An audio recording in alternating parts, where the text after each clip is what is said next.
Oi, Cledson. Boa noite. Olá, Verônica, como é que você tá? Eu Bom, tô bem. Verônica, obrigado por ter aceito o nosso convite. Fico muito feliz em falar com você sobre um tema super importante hoje no mundo corporativo, que é a cultura organizacional. Então vamos lá, Verônica. Então fale aí para nosso pessoal. Estamos agora com 115 pessoas na nossa live.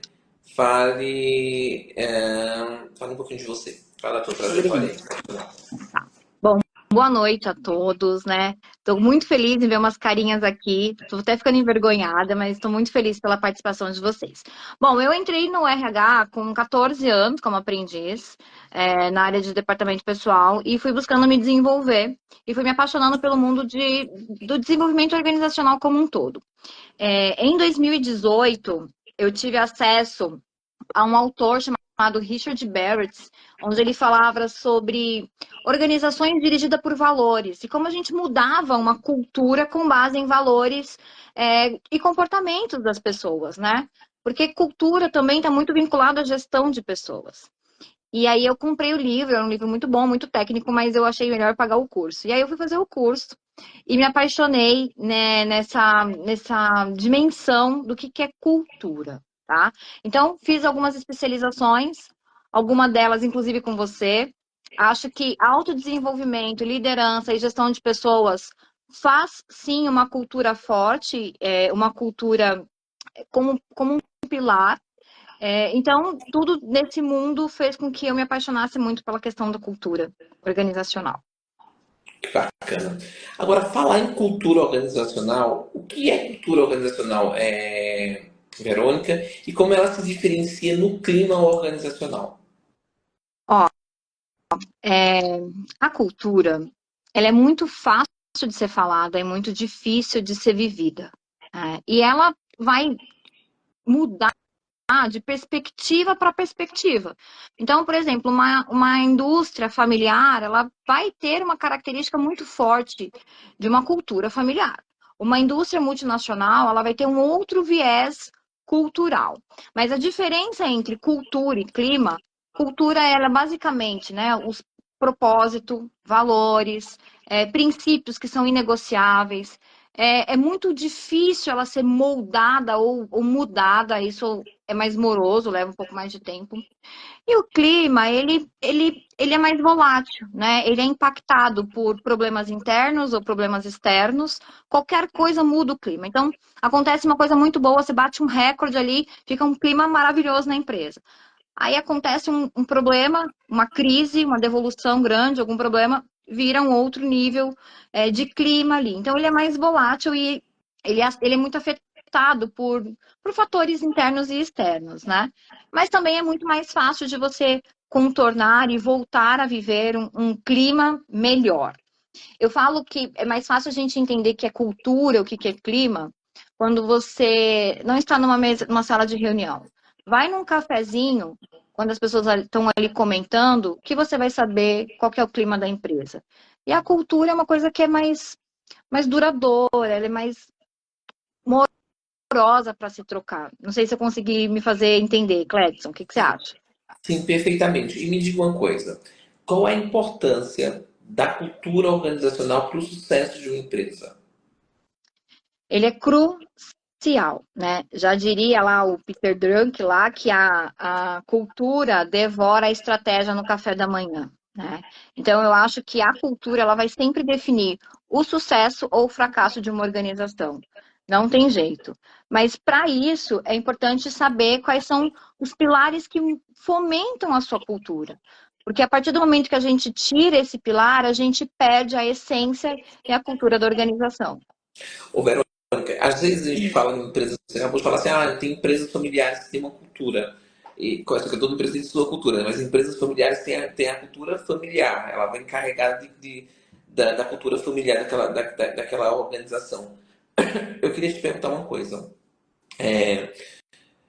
Quando a gente fala em cultura familiar, a gente pensa, logicamente, em processos desorganizados, né? Porque quando a gente fala em família, a gente vai pensar em algo bem, né, tipo, a grande família. É, hoje nós temos um grande problema com talentos, em reter talentos, em captar esses talentos, né, e reter esses talentos. Atrair, na verdade, esses talentos e reter esses talentos. Você acha que uma cultura ela tem esse poder de reter e atrair talentos? Sem dúvida. Eu acho que a cultura, ela não só atrai, como ela repele talentos, né? Então, se eu entro numa empresa e eu entendo que tem valores muito divergentes dos meus, e que talvez é uma cultura onde eu não vou conseguir me adaptar, dificilmente a gente fica, né? Então, é por isso que eu falo que a cultura, ela começa com gestão de talentos. Ela começa dentro do RH. Desde a primeira entrevista, a forma com que você deixa claro, o momento que a empresa está vivendo, porque cada momento que a empresa vai passando, vai existindo, são momentos diferentes, né? Eu estou numa indústria agora que 2024 está totalmente diferente de 2023. E 2023 foi totalmente diferente de 2022. E essa é a dinâmica do negócio. E aí nós precisamos ter líderes preparados para entender que a cultura, ela muda, porque nós estamos falando de pessoas, e cada pessoa que entra traz e agrega algo diferente, algo dela. Então é por isso que é muito importante a gente entender qual que é o propósito da empresa e qual que é o propósito da pessoa, porque em algum lugar esses propósitos eles vão se cruzarem. Hoje eu tenho o meu propósito pessoal, que em algum momento passa pelo propósito cultural, pelo propósito organizacional da empresa que eu estou hoje. A partir do momento que isso não fizer mais sentido para ambas as partes, a cultura repele, não faz mais sentido, né? Então, ela tanto atrai, ela tanto mantém e ela repele. Mas para isso é necessário ter uma boa gestão de talentos. E quando a gente fala em cultura, a gente faz uma correlação com liderança, né? Com os líderes, né?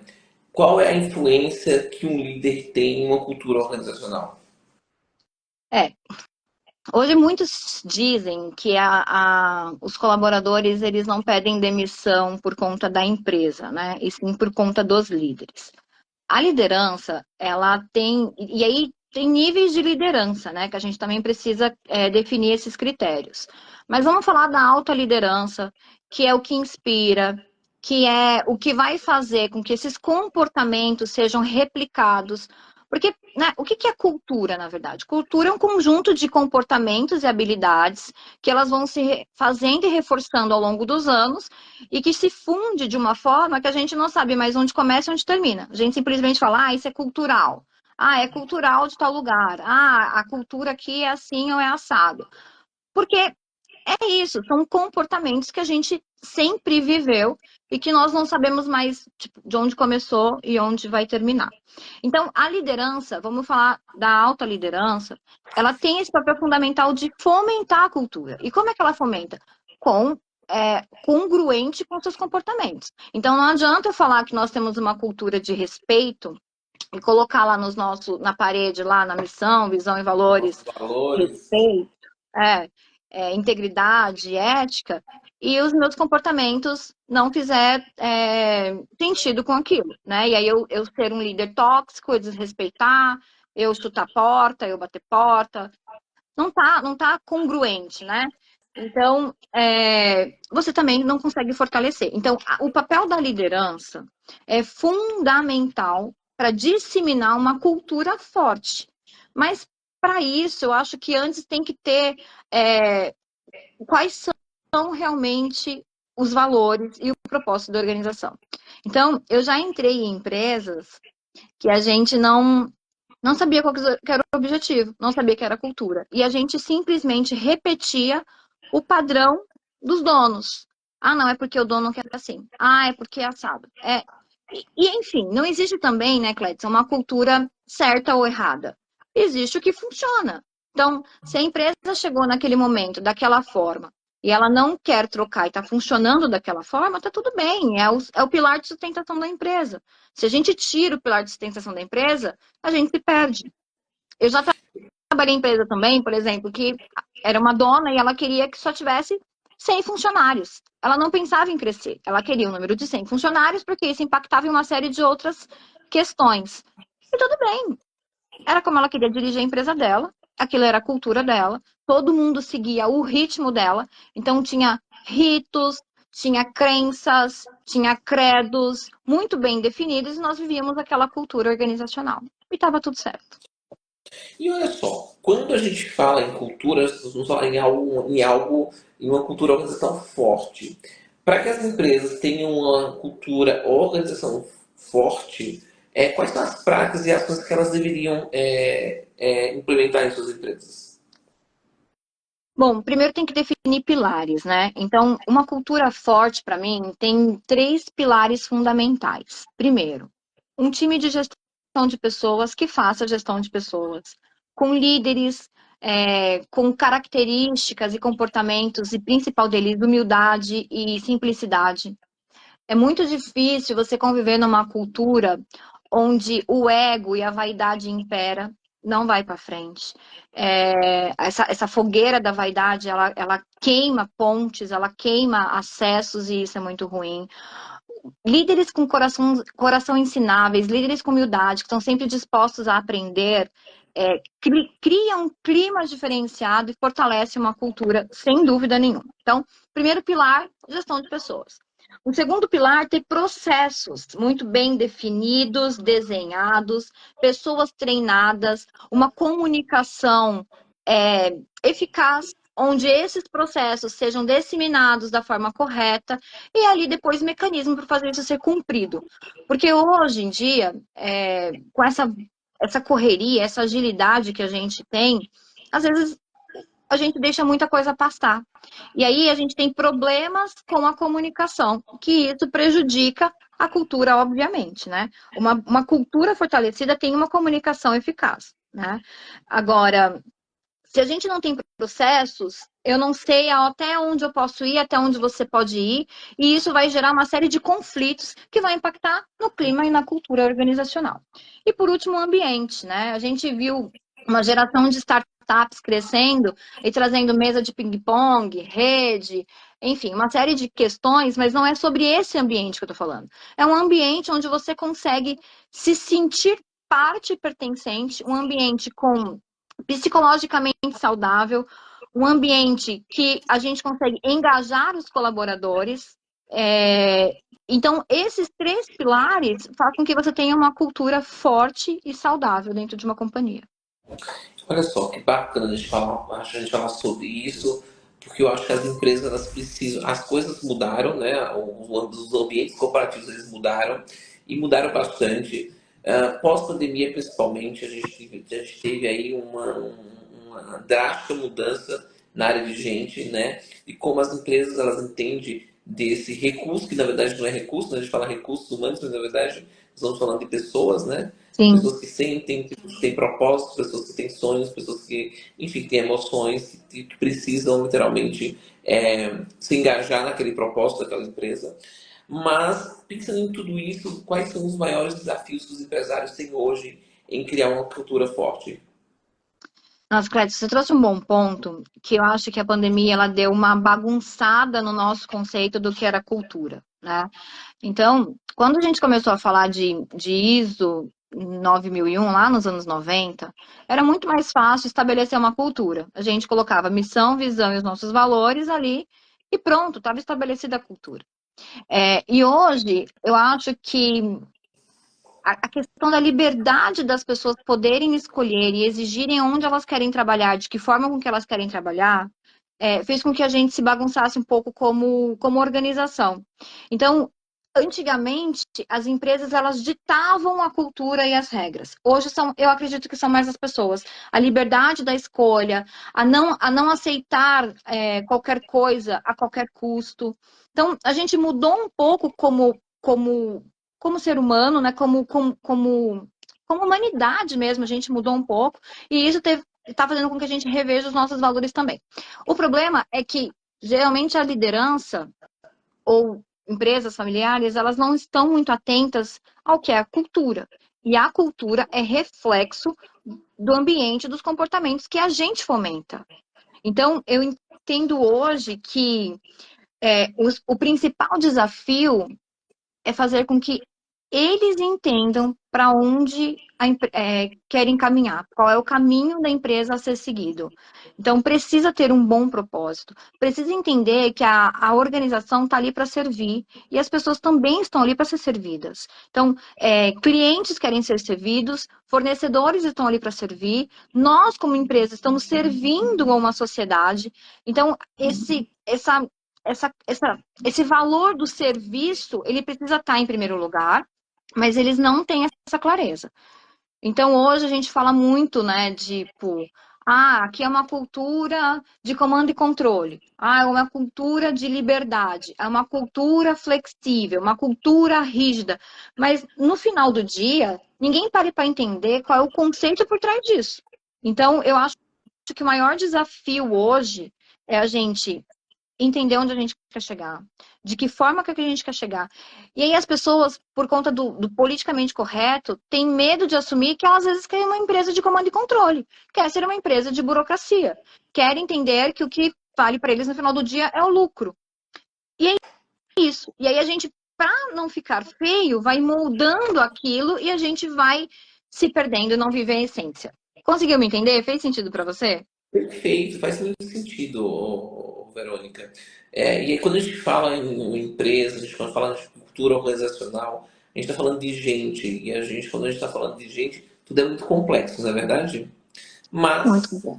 nada que a gente não consiga com técnicas, com conhecimento, a gente não consiga chegar aos objetivos e com certeza ter uma cultura forte.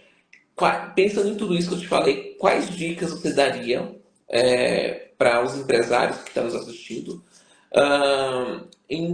que quer, na verdade, fortalecer essa cultura dentro das suas organizações? Bom, as dicas são muitas, mas eu vou seguir o autor do Richard Barrett, tá? Então, o que ele fala? A gente precisa de ter guardiões da cultura.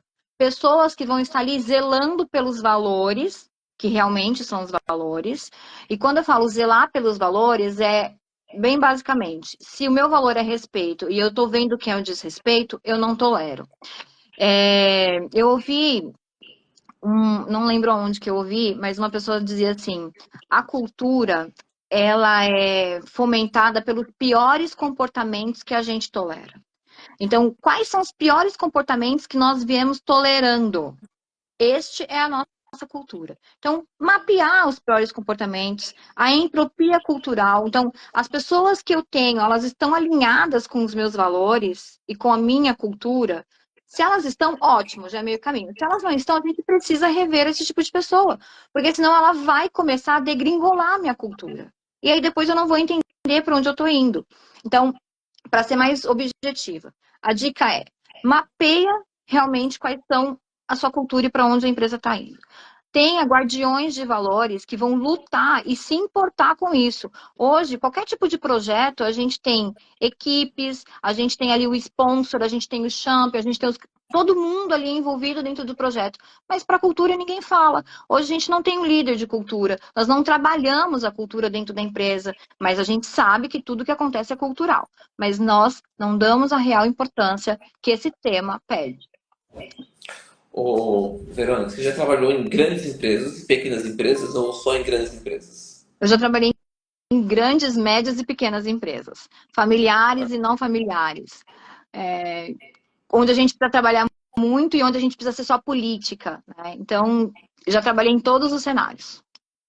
Me diga, qual a diferença desses três dimensões de empresa? Qual a diferença de uma empresa, de uma cultura, de uma empresa pequena, de uma empresa média, de uma empresa grande? Qual é a diferença dessas três culturas? O próprio impacto da cultura é muito forte. Então, por exemplo, numa empresa grande de 3 mil colaboradores, onde o fundador que começou tudo aquilo com os seus valores, né, com os seus comportamentos, já saiu faz tempo, já se perdeu, veio o CEO, veio o VP, começou a implementar o que ele entende como cultura, os valores dele, os comportamentos dele, e aí foi vivendo alguma coisa que perdeu a essência, e aí você realmente segue aquilo que está na parede. Quais são os valores, qual é a visão e qual é a missão. E vão se vivendo num mundo mais político, né? é uma coisa mais superficial.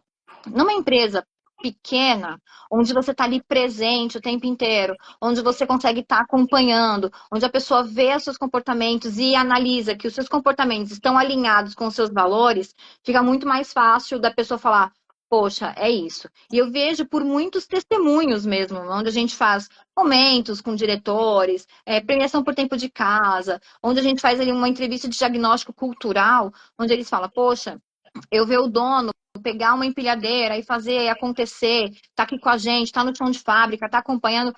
Isso é muito valorizado numa indústria, por exemplo, né? Então, também tem essa questão de entender o que é cultura para o seu negócio. Porque também não adianta, né, Cléber, a gente pegar uma empresa de tecnologia, por exemplo, e colocar as pessoas 100% presencial. Não vai funcionar. Da mesma forma que não adianta pegar uma empresa de uma indústria e colocar 100% online. Não vai funcionar. Então, nós precisamos ter essa sensibilidade do que funciona para o meu negócio e entender de que forma eu faço isso.